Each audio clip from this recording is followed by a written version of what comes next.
दुसरीकडे पुण्यात देखील मुसळधार पावसाने हजेरी लावली आहे आणि त्यामुळे पुण्यातले प्रसिद्ध भिडे पूल पाण्याखाली वाहून गेलाय।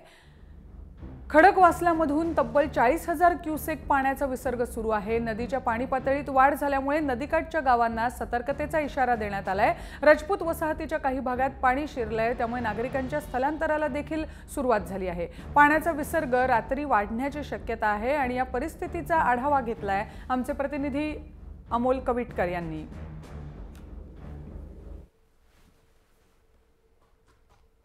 आम्ही आता विसर्ग जो आहे तो मोठ्या प्रमाणात वाढवलेला आहे। आज सकाळी साधारण 5,000 क्युसेक इतक्या विसर्गाने पाणी सोडायला सुरुवात केलेली होती, मात्र आता हा विसर्ग तब्बल 31,000 क्युसेक इथपर्यंत वाढवण्यात आलेला आहे।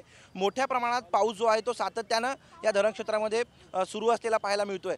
आज सकाळपासूनच महापालिकेच्या वतीने महापालिकेचा आपत्कालीन विभाग जो आहे त्यांच्या वतीने आदेश देण्यात आलेले होते की कुठल्याही परिस्थितीमध्ये कुठलीही अनुचित घटना घडू नये, त्यामुळे मोठ्या प्रमाणात खबरदारी घेण्यात आलेली होती। महापौर प्रशांत जगताप हे स्वतः या सगळ्या परिस्थितीची पाहणी करतायत। जगताप सर आपल्या सोबत आहे। सर, काय नेमकी परिस्थिती आहे?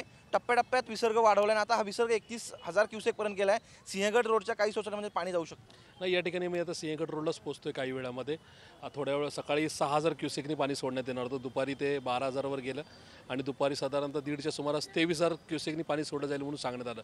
पण वर अजूनही पाऊस थांबलेला नाही आणि ज्या पद्धतीने म्हणजे स्टोरेज वाढतं आहे त्याच्यामुळे धोक्याच्या पातळीच्या पुढे पाणी ठेवण्यात येऊ नये म्हणून साधारण आता 31,450 म्हणजे साधारण 32,000 क्युसेकनी पाणी सोडण्यात येत आहे। या सगळ्या प्रकल्पामधली दोन महत्त्वाची धरणं आहे, वरसगाव आणि पानशेत, ही दोन्ही आता भरायला लागलेली आहेत। खडकवासल्यामध्ये भरपूर पाणी आहे।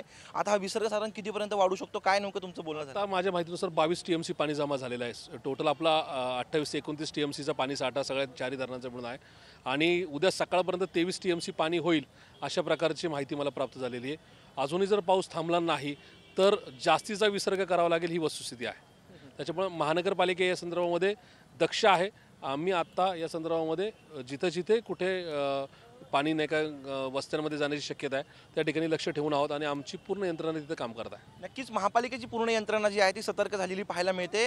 महत्त्वाची बाब म्हणजे पाऊस जो आहे तो थांबायला काही तयार नाही आहे, त्यामुळे विसर्ग मोठ्या प्रमाणात वाढू शकतो, मात्र नागरिकांनी सतर्क राहण्याची गरज आहे। व्हिडिओ जर्नलिस्ट अमोल धर्माधिकारी अमोल कविटकर, जय महाराष्ट्र, पुणे।